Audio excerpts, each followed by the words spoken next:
आज बाबा कहते मीठे बच्चे, सर्वशक्तिमान बाप आया है तुम्हें शक्ति देने। कल बाबा सतगुरु बनकर आया था, नजर से निहाल किया, और आज बाबा तुम्हें शक्ति देने आए हैं। जितना याद में रहेंगे उतना शक्ति मिलती रहेगी। जितना याद में रहेंगे उतना शक्ति मिलती रहेगी। प्रश्न है, इस ड्रामा में सबसे अच्छे से अच्छा पार्ट तुम बच्चों का है, कैसे?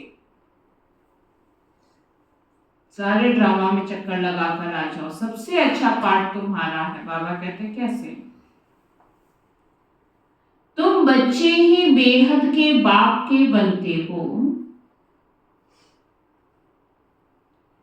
भगवान टीचर बनकर तुम्हें ही पढ़ाते हैं, तो भाग्यशाली हुए ना। सारे कल्प में सृष्टि का चक्कर लगाओ, द्वापर से भी अगर भक्तों ने भगवान को याद किया तो भगवान उनका भगवान ही रहा ना, टीचर तो नहीं बना ना। करके चलो, कोई बाप के संबंध से भी भगवान को याद करते हैं, लेकिन टीचर के संबंध से कोई याद करते हैं कि भगवान हमारा टीचर है? नहीं। करके माता पिता के रूप में हम भगवान को याद कर भी लेते हैं, लेकिन टीचर है ऐसे कह के कभी याद भगवान को करते हैं? नहीं करते हैं। तो बाबा कहते हैं कि भगवान टीचर बनकर तुम्हें ही पढ़ाते हैं, तो भाग्यशाली हुए ना। विश्व का मालिक तुम्हारा मेहमान बनकर आया है, वह तुम्हारे सहयोग से विश्व का कल्याण करते हैं।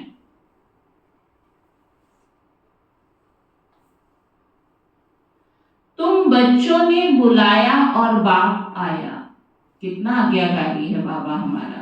तुम बच्चों ने बाबा को बुलाया और बाबा आया। यही है दो हाथ की ताली। अभी बाप से तुम बच्चों को सारे विश्व पर राज्य करने की शक्ति मिलती है, सारे विश्व पे राज्य करने की। आज एक व्यक्ति अपने ऊपर अपने कर्म इंद्रियों का तो राजा बन नहीं पा रहा है, विश्व का राजा तो क्या बनेंगे, लेकिन बाबा से हमें इतनी ताकत मिलती है जो हम तो सुखी होंगे ही, लेकिन हमारी प्रजा भी राजा के कंट्रोल के अंदर होगी। तो इतनी ताकत कहाँ से ली? जरूर संगम पर बाबा से ही तो आपने शक्ति ली है ना। ओम शांति। मीठे मीठे रूहानी बच्चे रूहानी बाप के सामने बैठे हैं, शिक्षक के सामने भी बैठे हैं और यह भी जानते हैं यह बाबा गुरु के रूप में आए हैं हम बच्चों को ले जाने। बाप भी कहते हैं हे रूहानी बच्चों, मैं आया हूं तुमको यहाँ से ले जाने। यह पुरानी दुनिया बन गई है और यह भी जानते हो कि यह दुनिया छीछी है।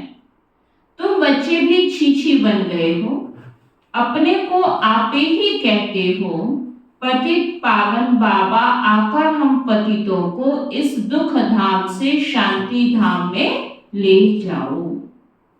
अभी तुम यहाँ बैठे रहते हो तो यह दिल में आना चाहिए ना कि बाबा हमें पढ़ा रहा है, नई दुनिया में ले जाएगा।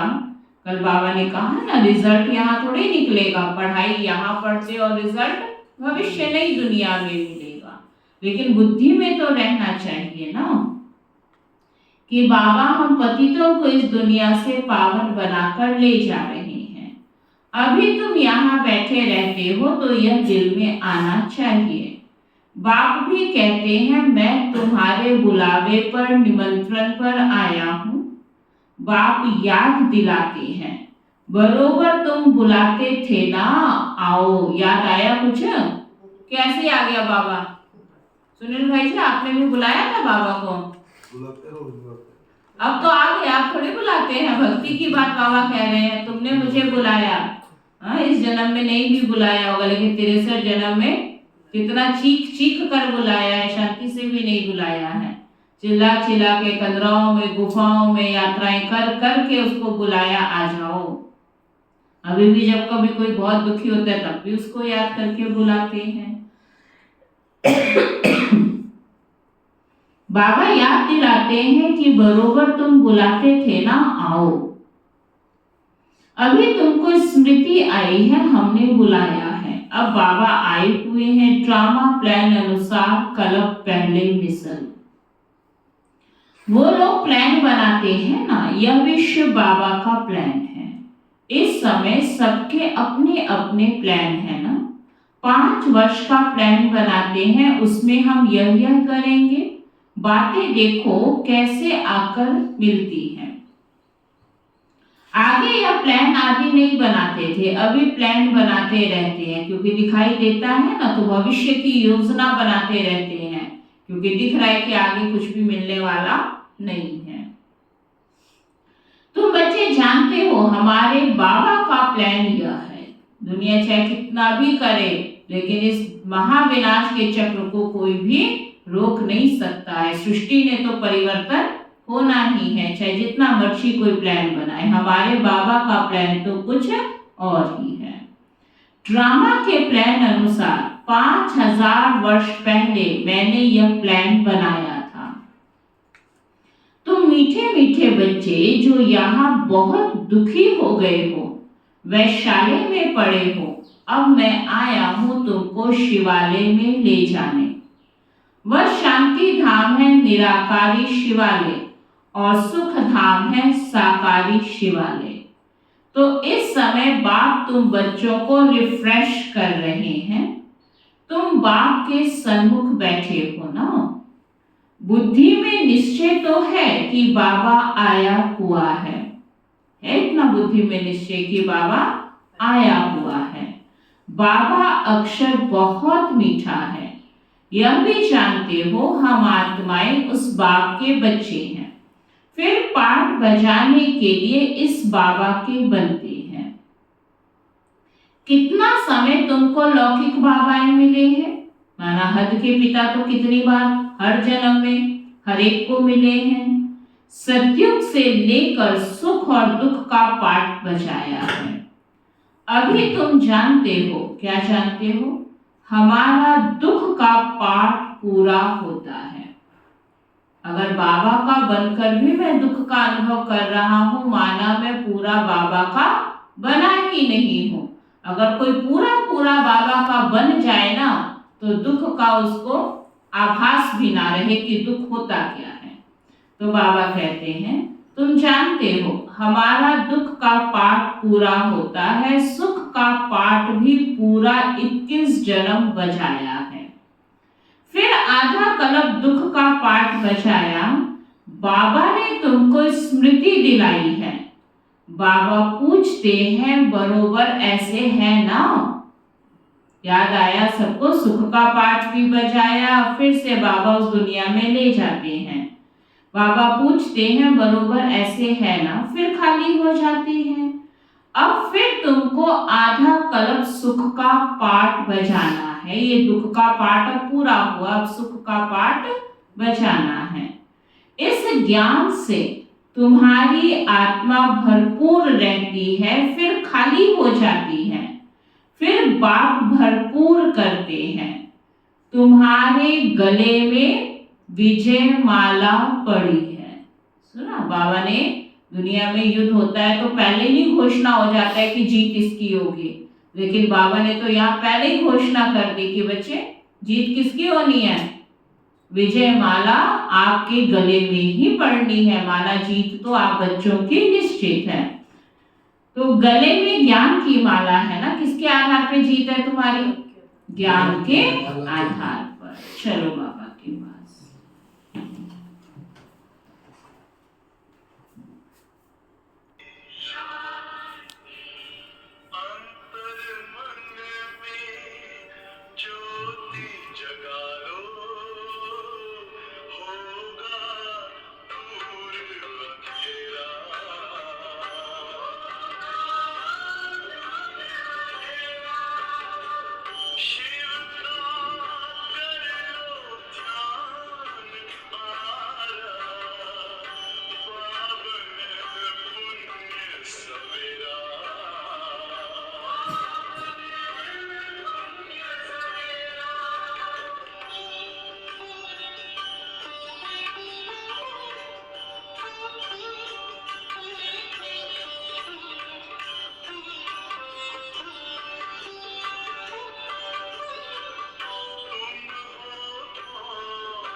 से पवित्र है, वो चरित्रवान ही यहाँ महान है।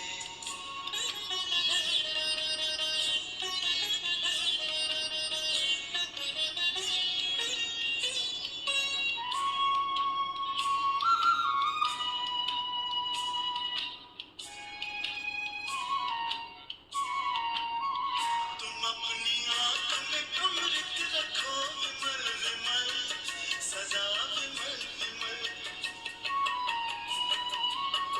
तुम अपनी आंख में अमृत रखो विमल विमल, सदा विमल विमल। तुम्हारी वाणी में माधुर्य हो सरल सरल, सदा सरल सरल। तुम हो के निर्विकार, सबका करो सत्कार। तुम हो के निर्विकार, सबका करो सत्कार। ये जन्म तुम्हारा इम्तिहान है, जो मन वचन कर्म से पवित्र है, वो चरित्रवान ही यहाँ महान है। पवित्र मन रखो, पवित्र तन रखो, पवित्रता मनुष्यता की शान है, जो मन वचन कर्म से पवित्र है, वो चरित्रवान ही यहाँ महान है। पवित्र मन रखो, पवित्र मन रखो, पवित्र मन रखो, पवित्र मन रखो,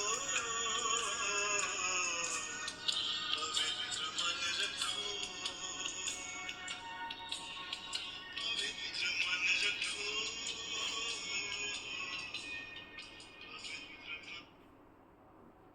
कहते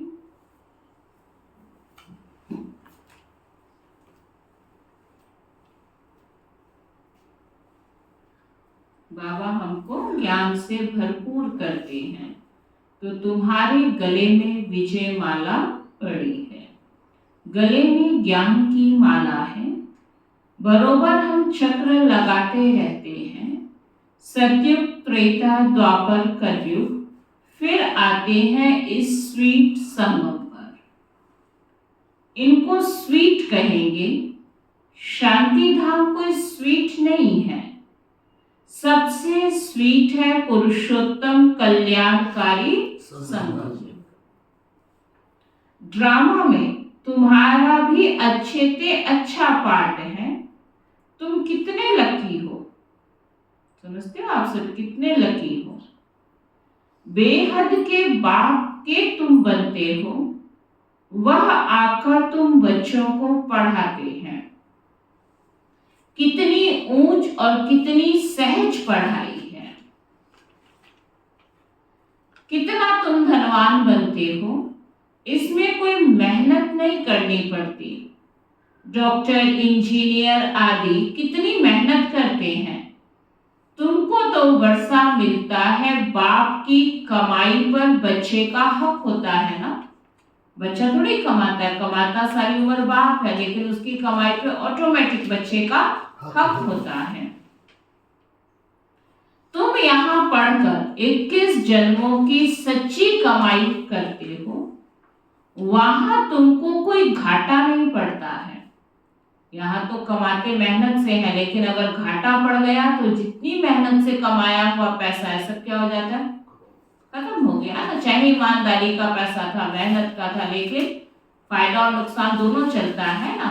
ऐसे बाबा कहते, लेकिन सतयुग में ये कोई कानून नहीं होगा कि तुम्हारा कभी कोई घाटा हो जाए। बाबा कहते वहां तुमको कोई घाटा नहीं पड़ता है। जो बाप को याद करना पड़े, इनको ही अजपा जाप कहा जाता है। तुम जानते हो बाबा आया हुआ है। बाप भी कहते हैं मैं आया हूं, दोनों हाथ की ताली बजेगी ना। बाप कहते मुझे याद करो तो जन्म जन्मांतर के पाप भस्म हो जाए।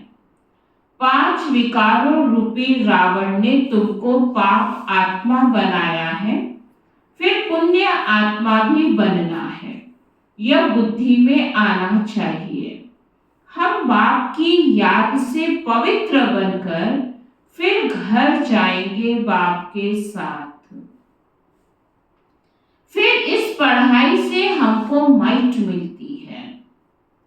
देवी देवता धर्म के लिए कहा जाता है रिलीजन इज माइट। वह बादशाही हमसे कोई छीन ना सके, क्योंकि वो बादशाही कोई दुनिया वालों ने हमें नहीं दी है। किसने दी है? तो बाबा कहते फिर तुमसे कोई छीन भी नहीं सकता है। इतनी ताकत मिलती है। राजाओं के हाथ में देखो कितनी ताकत आ जाती है। हद का भी कोई राजा बनते ही उसके पास कितनी पावर आ जाती है, कितना उनसे डरते हैं। एक राजा की कितनी प्रजा, लश्कर आदि होता है, परंतु वह है अलग काल की ताकत। माना जब तक सीट पर है तब तक ही ताकत है, जैसे सीट खत्म ताकत। तो बाबा कहते हैं ये ताकत क्या हुई? अलग काल की हुई ना। या फिर तुम्हें 21 जन्मों की ताकत मिलती है। सुना, 21 जन्म तुम्हें दोबारा ताकत लेने की आवश्यकता नहीं है। अभी तुम जानते हो हमको सर्वशक्तिमान बाप से ताकत मिलती है विश्व पर राज्य करने की। लव तो रहता है ना। देवताएं प्रैक्टिकल में नहीं है तो भी कितना लव रहता है। जब सन्मुख होंगे तो प्रजा का कितना लव होगा। याद की यात्रा से यह सब तुम ताकत ले रहे हो, यह बातें भूलो नहीं। याद करते करते तुम बहुत ताकत वाले बन जाते हो। वैसे भी देखो बाबा के बन के स्थूल कितनी ताकत आ जाती है। पहले अकेले नहीं रह सकते थे, डर लगता था, है ना, कोई और बात होती थी, घबरा जाते थे, कौन मदद करेगा। लेकिन अब हर बात में कौन याद आता है? आता भी है या नहीं आता है? अब तो नहीं लगता डर, है ना। कोई भी बात होती है, कोई समस्या आ जाती है, कोई बात नहीं, सुलझा देगा। कौन सुलझा देगा? बाबा है ना साथ में। पहले तो 1000 मनुष्य साथ होते थे तो भी डरते रहते थे, पता नहीं क्या बनेगा। और बाबा मिलने के बाद जो होगा हमारा अच्छा ही होगा, क्योंकि बाबा ने गारंटी कर रखा है कि तुम्हारा कुछ भी अकल्याण हो नहीं सकता है। तो बाबा कहते देखो संगम से ही ताकत मिलना शुरू होगी कि नहीं होगी। परिस्थितियां तो दुनिया में और बढ़ती चली जाएंगी, कम तो नहीं होगी। हारी है, बीमारी है, दुख है, सुख है, परिस्थिति दुनिया वालों के पास भी है और आपके पास भी है। लेकिन आपको क्या मिल गई? ताकत मिल गई। किसकी मिल गई ताकत? बाबा की। तो हर बात में बाबा बाबा करते कैसे पार हो जाते हैं पता भी नहीं चलता। तो बाबा कहते हैं तुम बहुत ताकत वाले बन जाते हो। सर्वशक्तिमान और कोई को नहीं कहा जाता, सबको शक्ति मिलती है। इस समय कोई में शक्ति नहीं, सब तमो प्रधान है। फिर सभी आत्माओं को एक से ही शक्ति मिल जाती, फिर अपनी राजधानी में आकर अपना अपना पाठ बजाती है, अपना हिसाब किताब चुकतो कर फिर ऐसे ही नंबरवार शक्तिमान बनते हैं। पहले नंबर में है इन देवताओं में शक्ति। यह लक्ष्मी नारायण बरोबर सारे विश्व के मालिक थे ना। तुम्हारी बुद्धि में सारा सृष्टि का चक्र है। जैसे तुम्हारी आत्मा में यह नॉलेज है, वैसे बाबा की आत्मा में भी सारी नॉलेज है। अभी तुमको ज्ञान दे रहे हैं। ड्रामा में पार्ट भरा हुआ है जो रिपीट होता रहता है। फिर वह पार्ट 5000 वर्ष के बाद रिपीट होगा। यह भी तुम बच्चे जानते हो। तुम सतयुग में राज्य करते हो तो बाप रिटायर्ड लाइफ में रहते हैं। कहाँ पर? परम धाम में आराम से बैठ के उसके बच्चे सुखी हैं, उसको क्या चिंता है। दुनिया में भी किसी माता पिता के बच्चे संपूर्ण सुखी हो तो माता पिता को टेंशन होती है क्या? वो आनंद का अनुभव करता है। ऐसे शिव बाबा भी रिटायर हो जाता है, आराम से बैठता है। भगत उसके पास ही बैठे हैं, जो आवाजें लगाए आवाज लगा नहीं सकते। क्यों? क्योंकि भगत बैठे ही उसके पास है, दुखी ही नहीं है। और बच्चे वैसे सुखी हैं तो उसके पास काम ही क्या रह जाएगा। अभी तो बच्चों की भी सुनता है, भक्तों की भी सुनता है। फिर ना भक्तों की सुनना पड़ेगा ना बच्चों की सुनना पड़ेगा। तो बाबा कहते मैं भी रिटायर हो जाता हूँ, 2 युग तक मैं शांति से परम धाम में शांति धाम का अनुभव करेगा, आराम से बैठा रहेगा। बाबा कहते तो बाप रिटायर्ड लाइफ में रहते हैं, फिर कब स्टेज पर आते हैं जब तुम दुखी होते हो। सुना, नहीं तो बाबा को क्या था, आराम से बैठा है परम धाम में। लेकिन मैं कब आता हूँ स्टेज पे, द्वापर आएगा, भगत भी आएंगे, फिर तुम भी आओगे, फिर शोर मचाएंगे, दुखी होंगे, फिर बाबा आएगा। तुम जानते हो उनके अंदर सारा रिकॉर्ड भरा हुआ है, कितनी छोटी आत्मा है, उनमें कितनी समझ रहती है। बाप आकर कितनी समझ देते हैं, फिर वहां सतयुग में यह सब भूल जाते हो। सतयुग में तुमको यह नॉलेज होती नहीं, वहां तुम सुख भोगते रहते हो, यह भी अभी तुम समझते हो। सतयुग में हम सो देवता बन सुख भोगते हैं, अभी हम सो ब्राह्मण हैं, फिर सो देवता बन रहे हैं। यह ज्ञान बुद्धि में अच्छी रीति धारण करना है।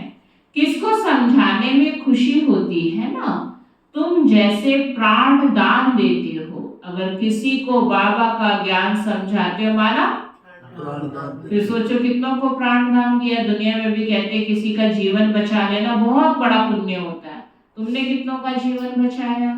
तो बाबा कहते ये ज्ञान से किसी को शिव बाबा का सच्चा ज्ञान देना, ये क्या है, ये प्राण दान देना है। कहते हैं ना काल आकर सबको ले जाते हैं, अब काल आदि कोई है नहीं, यह तो बना बनाया ड्रामा है। आत्मा कहती है मैं एक शरीर छोड़ चला जाता हूँ, फिर दूसरा लेता हूँ, मुझे कोई काल नहीं खाता। आत्मा को फीलिंग आती है। आत्मा जब गर्भ में रहती है तो साक्षात्कार कर दुख भोगती है, अंदर सजा भोगती है, इसलिए उनको कहा जाता है गर्भ जेल। कितना यह वंडरफुल ड्रामा बना हुआ है। गर्भ जेल में सजाएं खाते अपना साक्षात्कार करते रहते हैं, कोई सुनने वाला नहीं, कोई बचाने वाला नहीं, अपनी सजाओं को आप ही भोगते रहते हैं। सजा क्यों मिली, बाबा कहते साक्षात्कार तो कराएंगे ना, नहीं तो बोलेंगे भगवान को कि भगवान इतनी सजा क्यों दे रहे हो। तो बाबा कहते साक्षात्कार तो कराएंगे ना कि यह बेकायदे काम किया है, इनको तुमने दुख दिया, ये बेकायदे काम किया, उसकी सजा है। वहां सब साक्षात्कार होते हैं, फिर भी बाहर आकर पाप आत्मा बन जाते हैं, फिर भूल जाते हैं, फिर हम पाप करने लगते हैं। तो बाबा कहते फिर आकर पाप आत्मा बन जाते हैं। सभी पाप भस्म कैसे होंगे, सो तो बच्चों को समझाया है। इस याद की यात्रा से और स्वदर्शन चक्र फिराने से तुम्हारे पाप कटते हैं। बाप कहते भी हैं मीठे मीठे स्वदर्शन चक्रधारी बच्चों, तुम 84 का यह स्वदर्शन चक्र फिराएंगे तो तुम्हारे जन्म जन्मांतर के पाप कट जाएंगे। चक्र को भी याद करना है। किसने यह ज्ञान दिया, बाबा कहते हैं किसने यह ज्ञान दिया, उनको भी याद करना है। बाबा हमको स्वदर्शन चक्रधारी बना रहे हैं, बनाते तो है परंतु फिर रोज रोज नए आते हैं तो उनको रिफ्रेश करना होता है। बाबा के रोज नए बच्चों का भी तो जन्म होता है ना, तो बाबा उनको भी तो रिफ्रेश करेंगे ना। तुमको सारा ज्ञान मिला है, अभी तुम जानते हो हम यहाँ आए हैं पाठ बजाने। 84 का चक्र लगाया और फिर से वापस जाना है। ऐसे चक्र फिराते रहते हो। बाप जानते हैं बच्चे बहुत भूल जाते हैं। चक्र फिराने में कोई तकलीफ नहीं है, फुर्सत तो बहुत मिलती है। आप ये नहीं कह सकते कि बाबा समय नहीं मिलता है, फुर्सत तो बच्चे तुम्हारे पास बहुत है। पिछाड़ी में तुम्हारी यह स्वदर्शन चक्रधारी की अवस्था रहेगी, तुमको ऐसा बनना है। सन्यासी लोग यह शिक्षा दे नहीं सकते, स्वदर्शन चक्र को खुद गुरु लोग ही नहीं जानते तो तुमको क्या स्वदर्शन चक्र के बारे में बताएंगे। तो बाबा कहते साधु सन्यासी ऐसे चक्र का ज्ञान दे नहीं सकते, वो चक्र में आते ही नहीं है तो चक्र का क्या ज्ञान देंगे। वो तो आते बेचारे द्वापर में है, 84 चक्कर देखेंगे तो चक्र का ज्ञान देंगे ना। स्वदर्शन चक्र को खुद गुरु लोग ही नहीं जानते, वह तो सिर्फ कहेंगे चलो गंगा जी पर। कितने स्नान करते हैं, बहुत स्नान करने से गुरुओं की आमदनी होती है, घड़ी घड़ी यात्रा पर जाते हैं। अब उस यात्रा और इस यात्रा में फर्क देखो कितना है। यह यात्रा वह सब यात्राएं छुड़ा देती है। अगर सही रीति से यह यात्रा करनी आ गई तो वो यात्रा पे छूट जाएगी।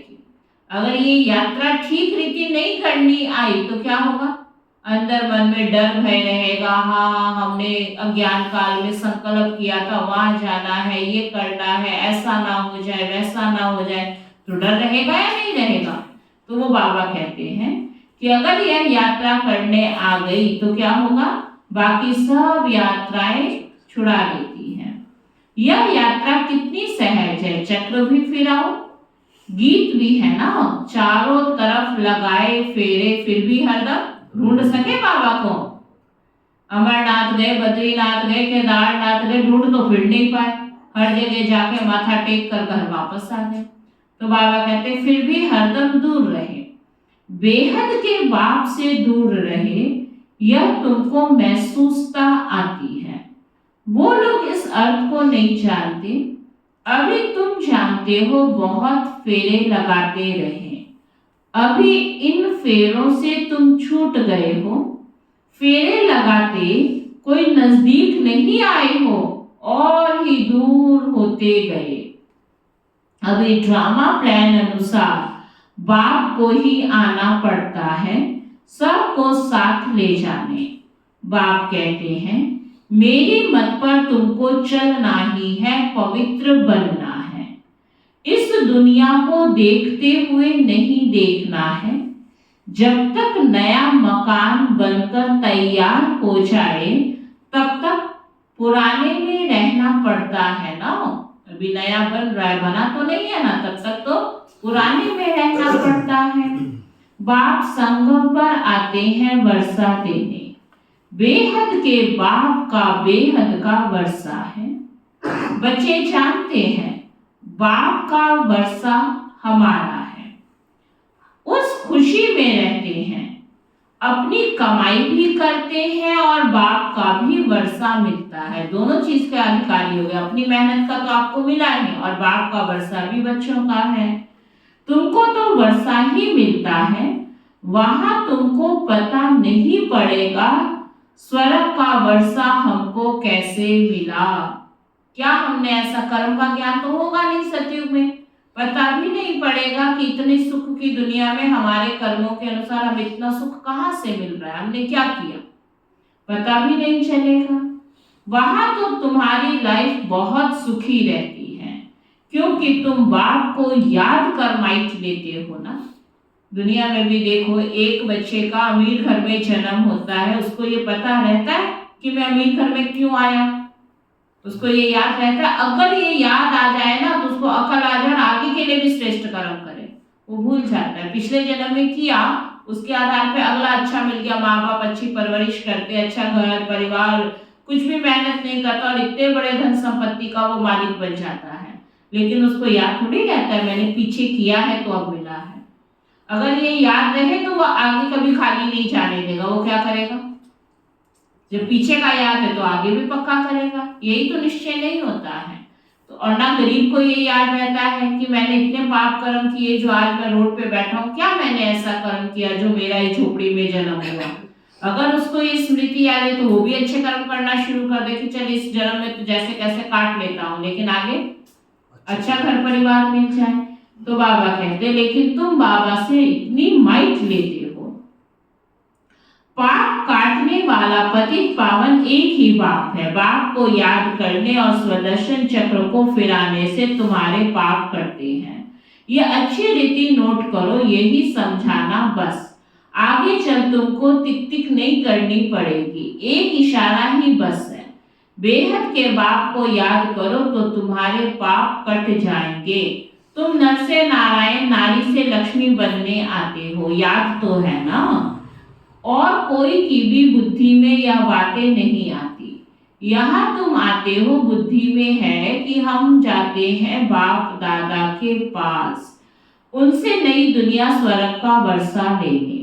बाप कहते हैं स्वदर्शन चक्रधारी बनने से तुम्हारे विक्रम विनाश हो जाएंगे। अब जो तुम्हारी जीवन हीरे जैसी बनाते हैं उनको देखो, यह भी तुम समझते हो, इसमें देखने की कोई बात नहीं। यह तुम दिव्य दृष्टि द्वारा जानते हो, आत्मा ही पढ़ती है इस शरीर द्वारा, यह ज्ञान अभी मिलता है। हम जो कर्म करते हैं आत्मा ही शरीर लेकर कर्म करती है। बाबा को भी पढ़ाना है, उनका नाम तो सदैव शिव ही है। शरीर के नाम बदलते हैं, यह शरीर तो हमारा नहीं है। बाबा कहते हैं यह इनकी मिल्कियत है। किनकी? ये शरीर तो ब्रह्मा बाबा की मिल्कियत है, मेरा थोड़ी ये तन है, मैंने तो इसका आधार लिया है। शरीर आत्मा की मिल्कियत होती है जिससे पाठ बजाती है। यह तो बिल्कुल सहज बात है ना, आत्मा तो सब में है, सबके शरीर का नाम अलग अलग पड़ता है। यह फिर है परम आत्मा, सुप्रीम आत्मा, ऊंच ते ऊंच। अभी तुम समझते हो भगवान तो एक है क्रिएटर, बाकी सब है रचना पाठ बजाने वाले। यह भी जान गए हो कैसे आत्माएं आती हैं। पहले पहले आदि सनातन देवी देवता धर्म की आत्माएं रहती हैं थोड़ी, फिर पिछाड़ी में लायक बनते हैं पहले आने के लिए। यह सृष्टि चक्र की जैसे माला है जो फिरती रहती है। माला को तुम फिराते हो तो सब दानों का चक्कर फिरता है ना। कभी माला फेरी है? उसमें सारे दाने को चक्र के अंदर बार बार घुमाते हैं, लेकिन जब फूल आता है तो उसको क्रॉस नहीं करते हैं, उसको माथा टेक के वापस उल्टा हो जाते। क्यों ऐसा क्यों करते हैं सुनील भाई जी? हाँ जी पवन भाई जी, बस वैसे सब जगह जाते रहते, माथा टेक के आते रहते हो, पता कुछ भी नहीं है। ऐसा क्यों करते हैं कपिल भाई? नहीं पता? ज्ञानचंद भाई? वो शिव बाबा का, हाँ, क्योंकि वो शिव बाबा का सिंबल है ना, फूल माला। जिसने इस माला के दाने को तैयार किया, और वो शिव बाबा जन्म मरण के चक्कर में नहीं आता है, इसलिए उसको क्रॉस नहीं करते हैं। दाना आप बच्चों की निशानी है, तो आप बच्चे तो जन्म मरण के चक्कर में आते हो ना, लेकिन शिव बाबा जन्म मरण से न्यारा है, इसलिए उसको क्रॉस नहीं करते हैं। भक्ति में भी जहाँ शिवलिंग होते हैं ना, जल डालते तो तो ऐसा पीछे उसको भी क्रॉस नहीं करते, उसको भी नहीं करते, उसको भी ऐसे पीछे जल जाता है ना, जो जल जाता है उसके ऊपर पीछे उसको क्रॉस में फिर वापस हाँ, लेकिन अर्थ तो पता नहीं, बस ये पता है कि क्रॉस नहीं करते हैं, लेकिन क्यों नहीं करते ये थोड़ी पता है किसी को। हाँ, उनको पता नहीं है, लेकिन इसका ये सब सिंबॉलिक बना दिया, अर्थ तो जानते नहीं है। तो वास्तव में शिव बाबा ही एक ऐसी शक्ति है जो जन्म और मरण के चक्कर से न्यारा है, इसलिए उसको क्रॉस नहीं करते। सतयुग में भक्ति जरा भी नहीं होती। बाप ने समझाया है, हे आत्माएं मामेकम याद करो, तुमको घर जरूर लौटना है, विनाश सामने खड़ा है। याद से ही पाप कटेंगे और फिर सजाएं खाने से भी छूट जाएंगे, मर्तबा भी अच्छा पाएंगे, नहीं तो सजाएं बहुत खानी पड़ेगी। मैं तुम बच्चों के पास कितना अच्छा मेहमान हूँ। मैं सारे विश्व को चेंज करता हूँ, पुराने विश्व को नया बना देता हूँ। तुम भी जानते हो बाबा कलप कलप आकर विश्व को चेंज कर पुराने विश्व को नया बना देते हैं। यह विश्व नए से पुरानी, पुराने से नई होती है। तुम इस समय चक्र फिराते रहते हो। बाप की बुद्धि में ज्ञान है, वर्णन करते हैं तुम्हारी बुद्धि में भी है चक्र कैसे फिरता है। तुम जानते हो बाबा आया हुआ है, उनके श्रीमत पर हम पावन बनते हैं, याद से ही पावन बनते जाएंगे, फिर उच्च पद पाएंगे। पुरुषार्थ भी करना जरूरी है। पुरुषार्थ कराने के लिए कितने चित्र आदि बनाते हैं। जो आते हैं उनको तुम 84 के चक्र पर समझाते हो। बाप को याद करने से तुम पतित से पावन बन जाएंगे। अच्छा, मीठे मीठे सिकी लधे बच्चों प्रति माता पिता बाप दादा का याद प्यार और गुड मॉर्निंग। रूहानी बाप की रूहानी बच्चों को नमस्ते। हम सब रूहानी बच्चों की रूहानी बाप दादा को दिल व जान सिक व प्रेम से नमस्ते नमस्ते नमस्ते जी। धारणा के लिए सार है। ज्ञान को बुद्धि में अच्छी रीति धारण कर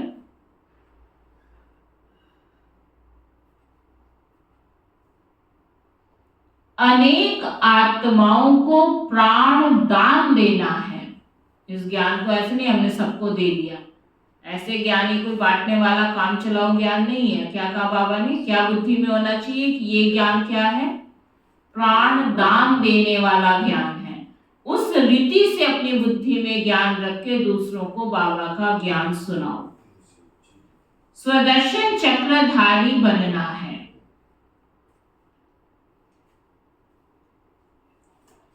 इस स्वीट संगम पर अपनी कमाई के साथ साथ, क्या सुन रहे रमन भाई, कहाँ बैठे हो,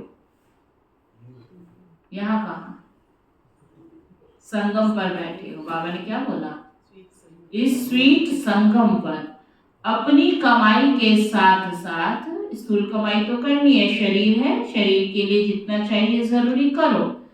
श्रीमत बाबा कहते साथ साथ बाप की श्रीमत पर चल, पूरा वर्षा लेना, उस वर्षे में भी चूक नहीं होनी चाहिए। कोई हद का कारोबार, कोई हद की बातें आपको बाबा के वर्षा लेने में पीछे ना कर दे। उसको भी करो, लेकिन साथ में बाबा से पूरा वर्षा लेना है।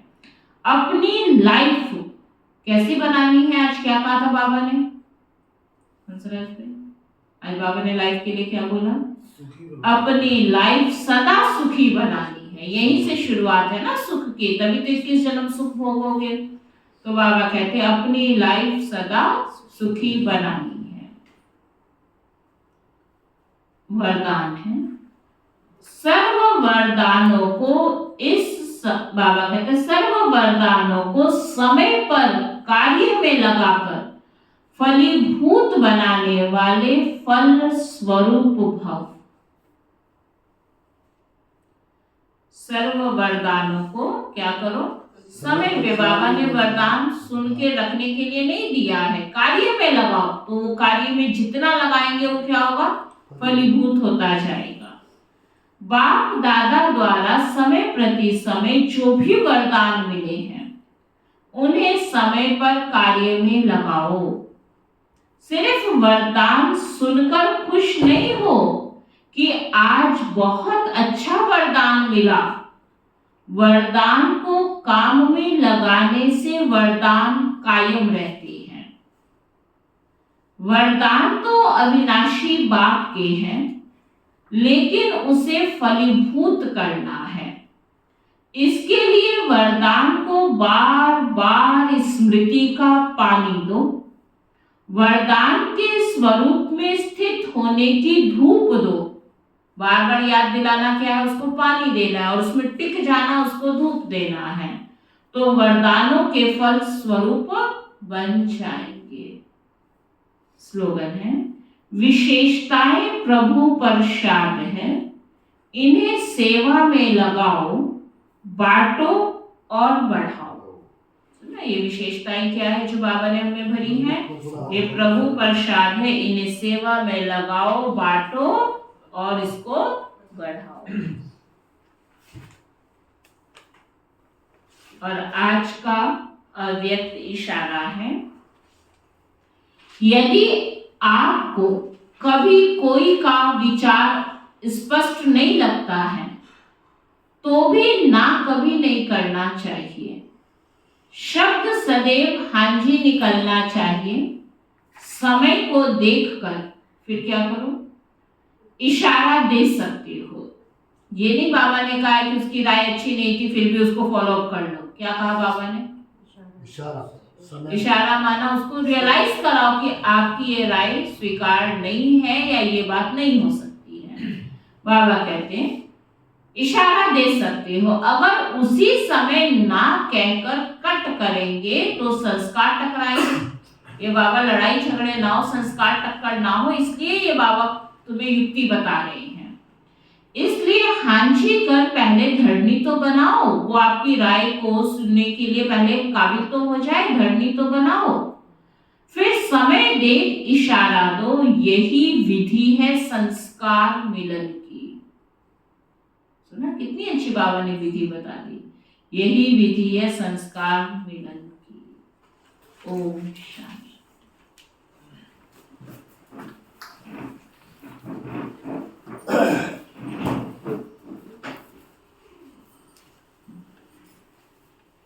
हम सबके मीठे प्यारे शिव बाबा आपने जो हमें ज्ञान रत्नों से सजाया आपका दिल से बहुत बहुत शुक्रिया। इस यज्ञ की सभी छोटी बड़ी दीदी दादियाँ ब्रह्मा कुमार ब्रह्मा कुमारी भाई बहने आप सबका बहुत बहुत दिल से शुक्रिया।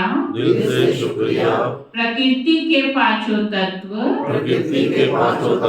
धरती आकाश जल वायु अग्नि